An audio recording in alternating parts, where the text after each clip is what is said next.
வணக்கம். இன்றைக்கி நம்ம பார்க்க போகிற சமையல் குதிரைவாலியை வச்சு ஒரு தக்காளி சாதம் எப்படி செய்யலாங்கிறத பார்க்கலாம்.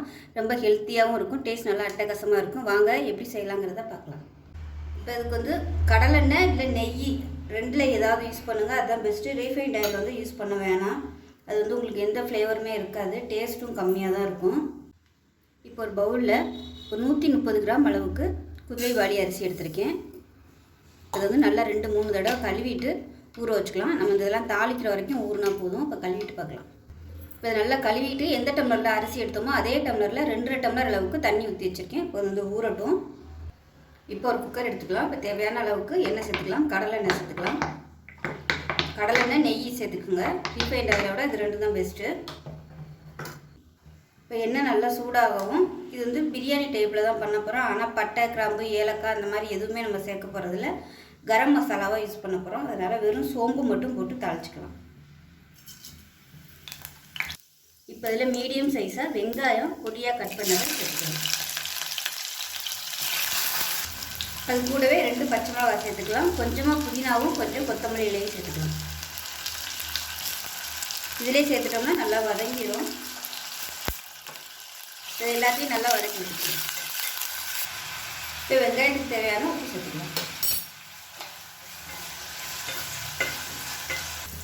இப்போ வெங்காயம் நல்லா வதங்கிடுச்சு. இதில் நல்லா 1 டீஸ்பூன் அளவுக்கு இஞ்சி பூண்டு பேஸ்ட்டு சேர்த்துக்கலாம். இப்போ இஞ்சி பூண்டு பேஸ்ட்டு நல்லா வதங்கிடுச்சு. இப்போ பொடி சேர்த்துக்கலாம். வந்து காரம் அவ்வளோவா பிடிக்காது, அதனால் கம்மியாகவே மிளகாத்தூள் சேர்த்துக்கோங்க. நான் வந்து 1 டேபிள் ஸ்பூன் மட்டும் சேர்க்குறேன். அதாவது தலை தட்டுனாப்பில் எடுத்துக்கேன், ரொம்ப பூச்சி எடுக்கல. நார்மலாகவே தக்காளி சாதம்லாம் பண்ணும்போது காரம் அவ்வளோவா எடுக்காது. இப்போ இதில் கொஞ்சமாக மஞ்சள் தூள் சேர்த்துக்கலாம். ஒரு 1/4 டீஸ்பூன் போல் மஞ்சள் தூள். இப்போ இதில் கரம் மசாலா சேர்த்துக்கலாம். ஒரு 1/2 டீஸ்பூன் போல் கரம் மசாலா சேர்த்து உங்கள் விருப்பத்துக்கு தகுந்த மாதிரி, வாசனை எவ்வளோ பிடிக்குமோ அதுக்கு தகுந்த மாதிரி சேர்த்துக்கோங்க. ஏன்னா நம்ம தாளிக்கையில் போடல, அதனால் 1/2 டீஸ்பூன் போட்டிங்கன்னா உங்களுக்கு சரியாகும். பாருங்கள், நல்லா பரட்டி விட்டாச்சு. இப்போ பார்த்திங்கன்னா இந்த சைஸுக்கு 2 தக்காளி எடுத்திருக்கேன். அதாவது ரொம்ப சின்னதாக இல்லாமல் ரொம்ப பெருசாக இல்லாமல் நடுத்தரமான சைஸில் 2 தக்காளி எடுத்திருக்கேன். இது மிக்சியில் போட்டு அடிச்சு வச்சுக்கேன். இதையும் சேர்த்துக்கலாம். அதை சேர்த்துட்டு நல்லா எண்ணெய் கொஞ்சம் வரணும், அந்தளவுக்கு நல்லா வதக்கி விட்டுக்கலாம். இந்த சிறுதானியத்துக்கெலாம் பார்த்திங்கன்னா கண்டிப்பாக நீங்கள் வந்து இந்த மாதிரி தக்காளி அடித்து விட்டுனீங்கன்னா தான் நல்லாயிருக்கும். ஏன்னா சிறுதானியங்கள் வந்து எப்பயுமே அது அரிசி வந்து பொடியாக தான் இருக்கும். இப்போ நம்ம தக்காளிலாம் வந்து அதாவது முழுசு, அதாவது நறுக்கி சேர்த்தோம்னா ரொம்ப குப்பை மாதிரி இருக்க மாதிரி தெரியும். ஏன்னா அரிசி சின்னதாக இருக்கிறேன், இதுதான் அதிகமாக அப்படியே தெரியும். அதனால் இந்த மாதிரி அடிச்சிட்டிங்கன்னா அந்த ஜூஸ் எல்லாமே சாதம் வந்து நல்லா, அந்த சிறுதானிய சாதம் வந்து இழுத்துட்டு நல்ல டேஸ்ட்டாக இருக்கும். நல்லா கொஞ்சம் ஸ்மூத்தாகவும் இருக்கும் சாதம். சின்ன பிள்ளைங்களாம் சாப்பிட்றதுக்கு ரொம்ப ஈஸியாக இருக்கும். இது நல்லா எண்ணெய் பிரிஞ்சு வரட்டும்.